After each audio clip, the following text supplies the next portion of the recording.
प्रिय विद्यार्थियों, मैं डॉक्टर हितराम सिंह से आचार्य लोक प्रशासन श्री कल्याण राज के कन्या महाविद्यालय सीकर से बोल रहा हूँ। और आज अपने जो टॉपिक है वह है लोक प्रशासन के क्षेत्र की व्याख्या। तो जो लोक प्रशासन है,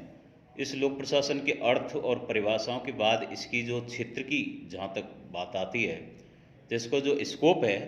उस स्कोप के बारे में आज हम चर्चा करेंगे। और जैसा कि विभिन्न विद्वानों ने इसके क्षेत्र के बारे में जो अपने अपने जो दृष्टिकोण प्रस्तुत किया है, उस दृष्टिकोण के बारे में चर्चा करेंगे कि किस प्रकार इसका जो क्षेत्र है लोक प्रशासन का, उस क्षेत्र के बारे में समय समय पर जितने भी विद्वान हुए, लोक प्रशासन के जो विचारक हुए, उन्होंने अपने अपने मत अभिव्यक्त किए हैं। तो इसमें अगर हम बात करें तो जो लोक प्रशासन का क्षेत्र है, इस क्षेत्र में इसकी जो परिभाषा है उसमें को देखते हुए इसके क्षेत्र को लेके भी एक विचारधारा नहीं है, बल्कि समय समय पर अलग अलग विचार हमारे सामने आए हैं। उसमें ही कुछ लोग तो जो विद्वान हुए वो उनका कहना है कि ये जो लोक प्रशासन का क्षेत्र है ये बहुत ही एक सीमित दायरे तक होता है,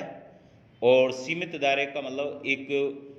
मैनेजमेंट जो प्रक्रिया होती है, उस मैनेजमेंट प्रक्रिया के द्वारा ही जो कार्य प्रक्रिया की जाती है उसको इसका क्षेत्र तक सीमित रखा गया है, जिसे हम एक तरह से संकुचित विचारधारा का नाम दे सकते हैं। दूसरी तरफ अगर बात करें, समय के साथ कुछ जो परिवर्तन हुए और समय के साथ परिवर्तनों के कारण ही जो दूसरी विचारधारा भी एक तरह के जो दृष्टिकोण कुछ विद्वान ऐसे भी हुए, उनका कहना था कि लोक प्रशासन वहीं तक सीमित नहीं है जहाँ तक नीतियाँ, योजना, कार्यक्रम बनाए जाएं, बल्कि इसका और भी विस्तृत क्षेत्र है जो इनसे बढ़कर है। यानी कि जो प्रबंधकीय जो तकनीकी जो व्यवस्था है, उस प्रबंधकीय तकनीकी व्यवस्था तक ही लोक प्रशासन सीमित नहीं है, बल्कि इससे बाहर निकलकर अगर हम देखें तो वहाँ भी जो विस्तृत विचारधारा है, उन जो इस दृष्टिकोण के जो समर्थक विद्वान हुए,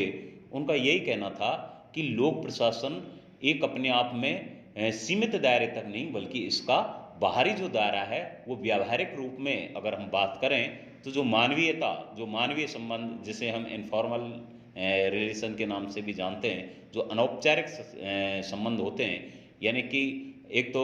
सरकारी कार्यालयों में जितने भी जो ऑफिशियल वर्क होते हैं उनके अनुसार, और कुछ ऐसे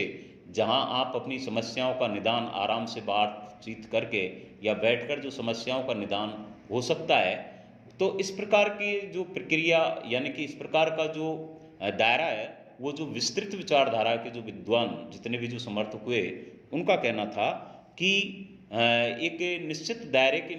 भीतर ही रहकर प्रशासन कार्य नहीं करता, बल्कि वर्तमान समय में प्रशासन का जो दायरा है, जो क्षेत्र है, वो विस्तृत हो गया है। तो कुल मिला के अध्ययन की दृष्टि से अगर हम बात करें तो अध्ययन की दृष्टि से इसके जो क्षेत्र है उसको हम जैसे कि इसके जो दृष्टिकोण है वो आपस में उतने ही भिन्न हैं जितने कि लोक प्रशासन की परिभाषा के संबंध में जितने भी जो विद्वान हुए और उनके जो अलग अलग मत थे, उसी प्रकार इसको लेके भी अलग अलग मत हैं। तो अगर जो मुख्य कारण है इसके मतभेदों का, वो एक ये भी है कि आज ये एक नवीन विषय है और इसकी जो प्रकृति है लोक प्रशासन की, वो एक तरह से विकासशील प्रकृति है,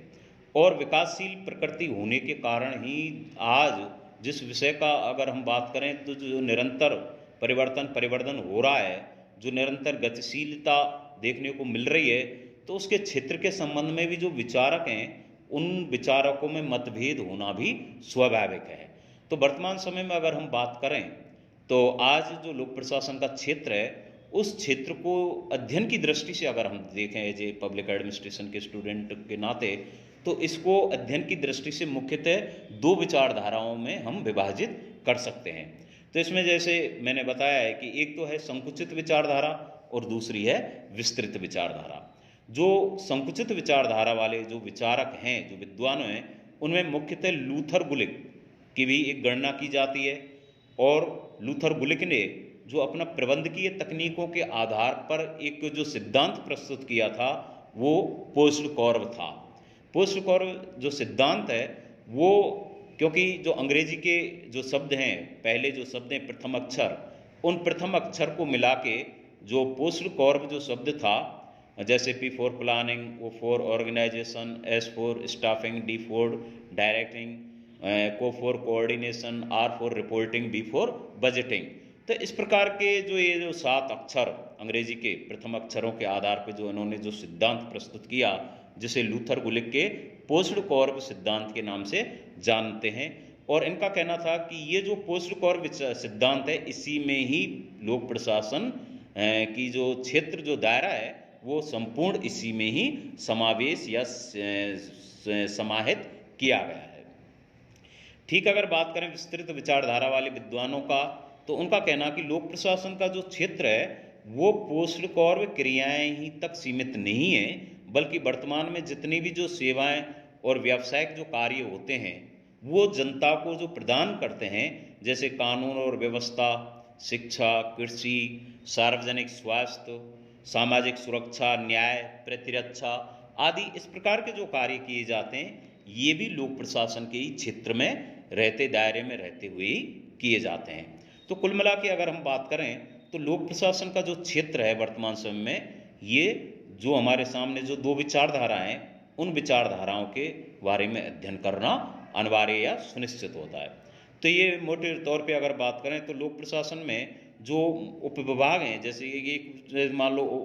पोस्ट कॉर्व है जो हमें एक प्रशासनिक सिद्धांत का ज्ञान कराता है, और दूसरी तरफ जो विषय वस्तु है जिसे हम व्यावहारिक ज्ञान कहते हैं, तो वो जो विस्तृत विचारधारा है वो हमें व्यावहारिक ज्ञान प्रदान करने का कार्य